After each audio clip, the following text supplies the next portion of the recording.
자, 안녕하십니까. 평주에서 전해드리는, 오늘은 라이브 방송으로 진행을 해야 되는데 일정이 좀 있어서 녹화 방송으로 대처를 합니다.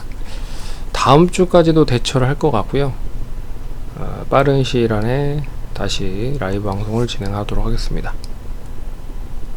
일정이 있어서 좀 불가피하게 양해 부탁드립니다. 그럼 본격적으로 방송 진행하겠습니다. 지난주 우리 시장에 대한 부분은 상당히 이제 긍정적인 흐름으로 좀 전개되는 모습이었습니다.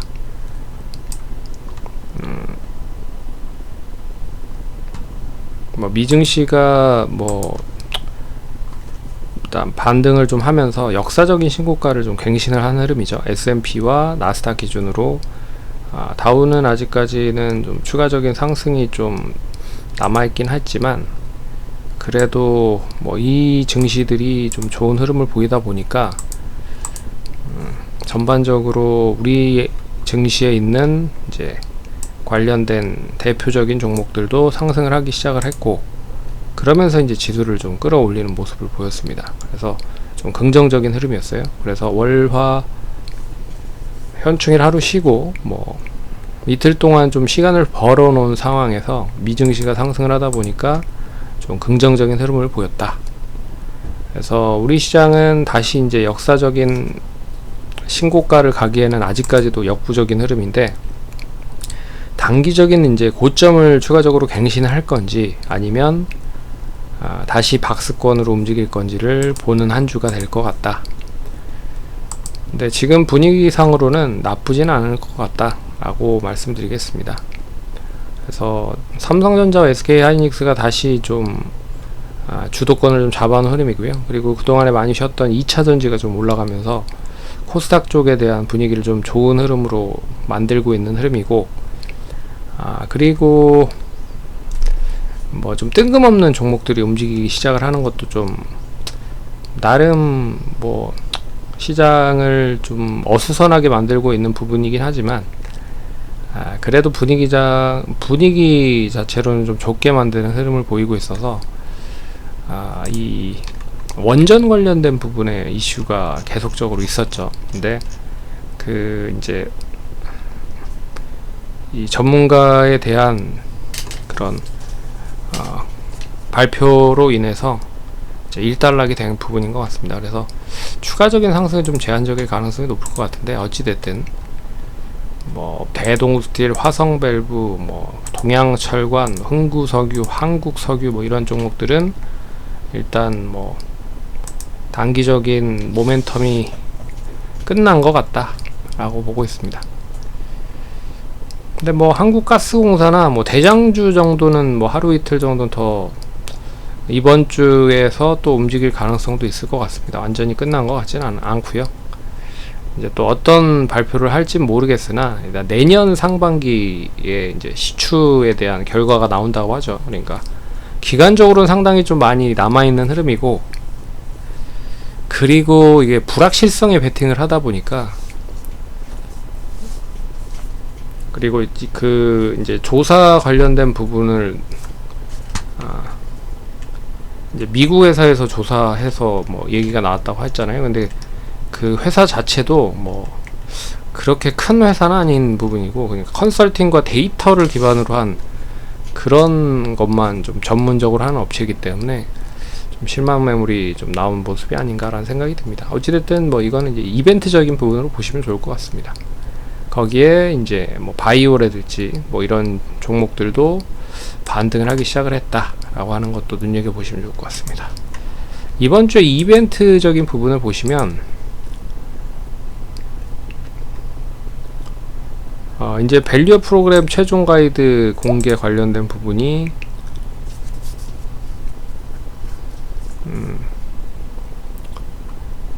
일단 6월 28일날 공매도 전면 금지 종료에 대한 부분과 더불어서 이번 달에 좀 가이드라인 공개가 좀 나올 수 있을 것 같고요. 그리고 가장 중요한 건 이거죠. WWDC, 이제 애플의 매년 6월에 진행되는 이제 세계 개발자 컨퍼런스 관련된 부분. 여기에서 이제 애플이 어떻게 인공지능을 바탕으로 사업을 진행을 할지에 대한 부분과, 그리고 하반기에 하이엔드 폰에 대한 출시와 폴더블 폰에 대한 출시, 그리고 아이패드는 이미 출시를 했죠.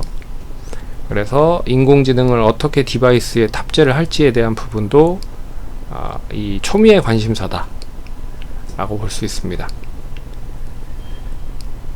뭐 유럽에 대한 뭐 투자지수, 일본에 대한 뭐 GDP 뭐 이런 거는 뭐 참고하시면 될 것 같고요.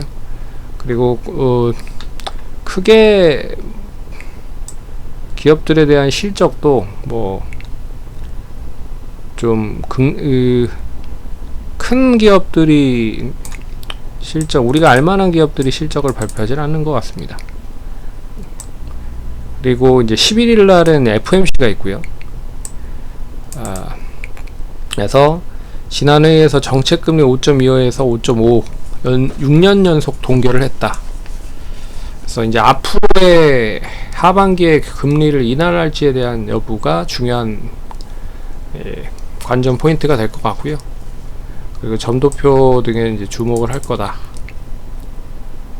그리고 우리나라는 이제 금통위 의사로 공개가 되고요.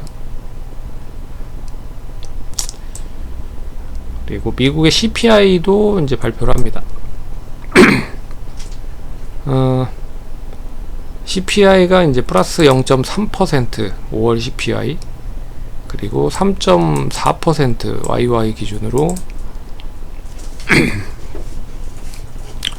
그래서 이 부분을 이제 발표를 해서 좋은지에 대한 부분, 그리고 좋으면 얼마만큼 좋은지에 대한 부분으로 이제 금리를 또 내리고 올리고에 대한 이야기가 나오는 부분이니까 가장 크게 작용이 되는 거고요. 그리고 중국과 일본은 PPI, 그리고 13일은 선물 옵션 동시 만기일입니다. 그리고 BOJ 회의가 있고요. 그래서 선물 옵션 동시 만기일이기 때문에 일단은 뭐 대형주 위주에 대한 이제 그 변동성이 상당히 클 수 있다라는 것도 눈여겨 보셔야 될 것 같고요. 그리고 G7 정상회의가 있습니다. 그리고 유럽 혈액학회가 개최가 되고요. 그러니까 혈액 관련된 부분에 이제 또 신약을 만드는 업체들이 또 이슈가 될 가능성이 크겠죠. 그리고 미국의 5월 PPI, 그리고 유럽의 4월 산업 생산 지표들이 발표를 한다. 중요한 이제 그 실적에 대한 부분, 어도비가 발표를 하고요. 어도비는 포토샵을 만들고 있는 이제 업체죠. 그래서 최근에 이제 인공지능을 바탕으로 어도비가 여러 가지 상품들을 만들었는데, 거기에 대한 결과가 단기적으로 좀 나올 것 같습니다. 그리고 코스피 200이 이제 금요일날 코스피 200과 코스닥 150의 정기 변경이 있고요. 그래서 6월 선물 옵션 동시 만기일 종가 기준으로 변경이 된다. 그래서 편입되는 업체도 있을 거고 이제 편출되는 업체도 있을 거라고 생각을 합니다. 거기에 대한 이제 이슈가 될 것 같고요. 그리고 트와이스가 나연 솔로 컴백을 한다. 그리고 한국의 수출입 물가 지수가 발표가 되고요. 6월 통화 공급 발표가 되고 미국의 수입 수출 물가 관련된 부분. 그리고 우크라이나 평화 회의가 6월 15일부터 16일까지 있습니다. 종전 관련된 부분에, 그리고 중국 국제 경제무역 전시회가 19일까지 있다. 이것도 참고하시면 좋을 것 같습니다.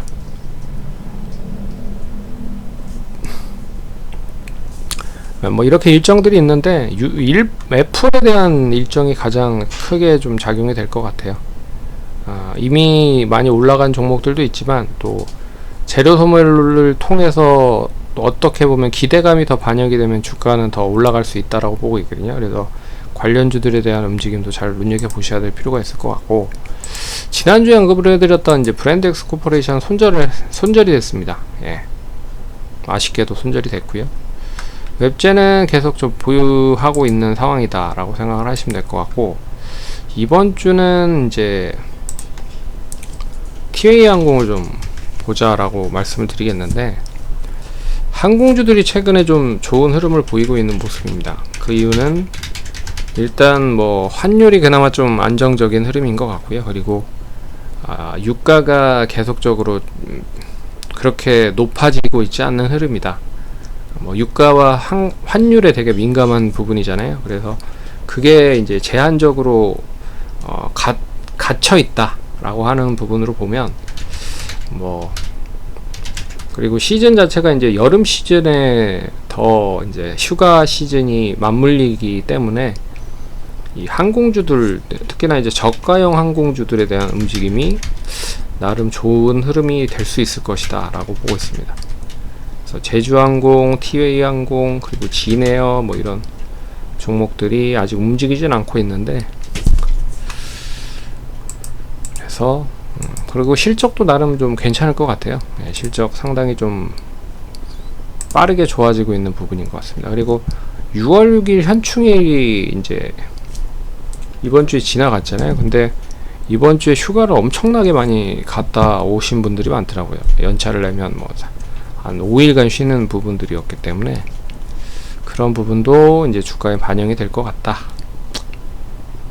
그래서 2860원에서 2760원, 뭐 100원 정도로 보시고 대응을 해보도록 하겠고요. 1차 목표가는 2960원, 3000원 언저리고, 2차 목표가는 3100원까지 보도록 하겠습니다. 3100원은 뭐 매물이 좀 모여있는 구간이기 때문에 충분히 좀 달성이 될 수 있지 않을까 보고 있습니다. 그래서 단기적으로 볼만한 종목은 항공주 쪽, 뭐 여행 쪽도 보시면 모두투어, 하나투어 이제 어느 정도 올라온 시점에서 추가적으로 상승을 하지 못하고 있는 흐름입니다. 모두투어는 전형적인 박스권 흐름이네요.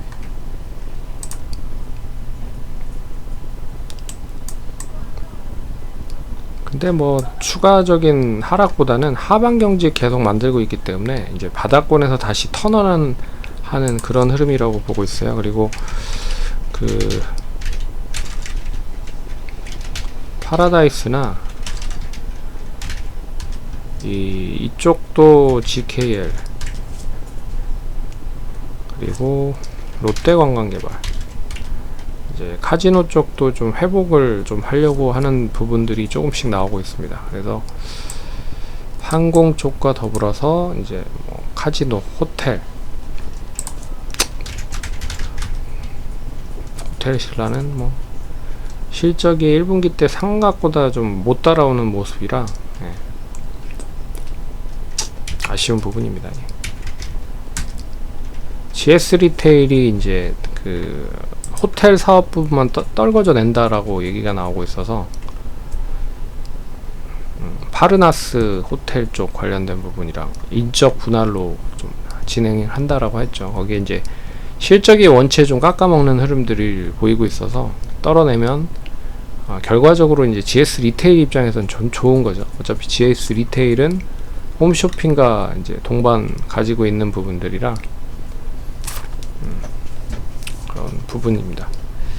그래서 시장의 뭐 중심에 있는 종목은 아니지만 중심이 될 수 있을 것 같은 종목들로 관심 있게 보면 좋지 않을까라고 해서 TA항공 언급을 해드렸고요. 역시 1% 이상 떠서 시작을 하면 매매는 하지 않겠다. 매수 보류하겠다라고 말씀드리겠습니다. 투자하시는 데 참고하시고요. 성공 투자하시고 다음번에 또 찾아뵙도록 하겠습니다. 감사합니다.